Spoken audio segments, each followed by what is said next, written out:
Okay, our next big phylum of animals are the nematodes, and they are also known as roundworms because they are round when you look at them in cross-section, and they are very numerous and they are everywhere. So in a square cubic centimeter of soil, there's probably thousands or millions of them. They're microscopic, most of them, and there are probably 100 of them on your eyelids right now. Just eating all that dead skin, even if you've just taken a shower. So they are sometimes parasitic. Some of them infect our brains, and some of them are free living. Some of the more common ones you've heard about are the heartworms. So this next slide is a little hard to see. It's a dog, a surgery on a dog with a bad case of heartworm. So if you don't want to see that, look away for a moment. And this will just highlight the fact that the ecological role that a lot of nematodes play is that of a parasite, but probably more of them are free living.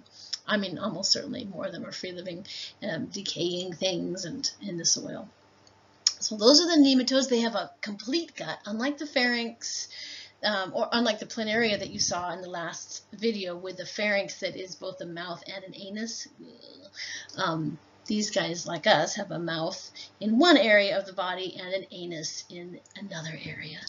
So a complete gut. So the three defining features are jointed appendages,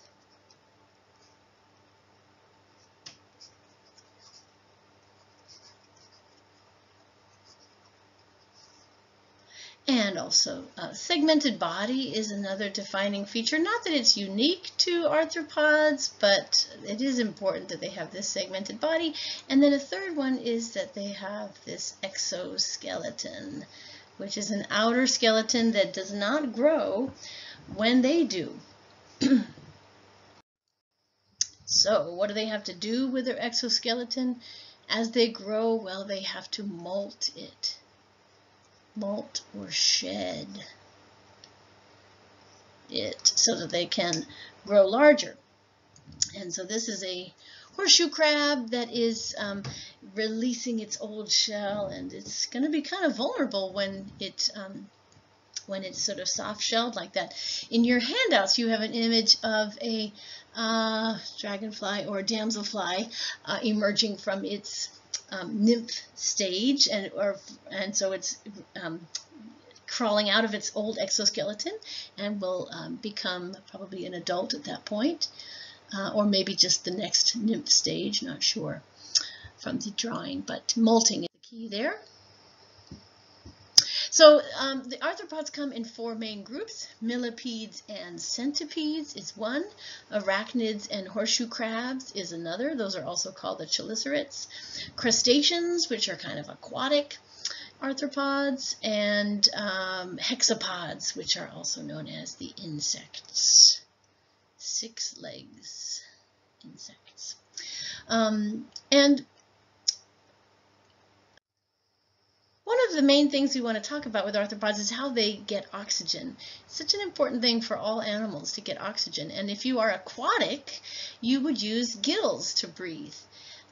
Gills are basically extensions of tissue that have lots of blood vessels, and they absorb oxygen from water, whereas the land-dwelling arthropods have spiracles. And so let's take a look. You have this image in your handout as well. This is a spiracle. It's basically just a hole, an opening that leads to a tube, the trachea, and that tube branches and branches into smaller and smaller pieces until basically it reaches every cell. These tracheoles reach every cell, and oxygen from the outside comes into this spiracle just by diffusion, by simple diffusion, travels through, gets used up by this, in particular this muscle cell, and so more oxygen just diffuses along as it gets used up by the muscle cell. We'll talk about how oxygen gets used in respiration, and therefore more oxygen gets brought in, not because it needs to, but just because of diffusion. So it's a really different system. It doesn't involve a circulatory system like in us, we breathe in oxygen. It has to go into our blood and travel around our blood. But with insects and some of the millipedes and other terrestrial arthropods, they have these this totally separate tube system that brings oxygen in. Okay, so one of the groups of arthropods, major groups, are the millipedes and centipedes, and let's look at two of the major differences there.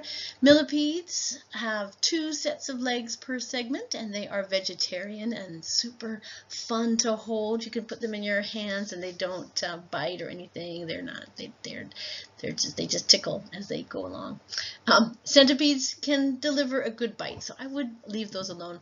They only have 1 set of legs per segment, and they are carnivorous. And the next thing I want you to do is watch the video that asks about how millipedes can defend themselves. So that link is on your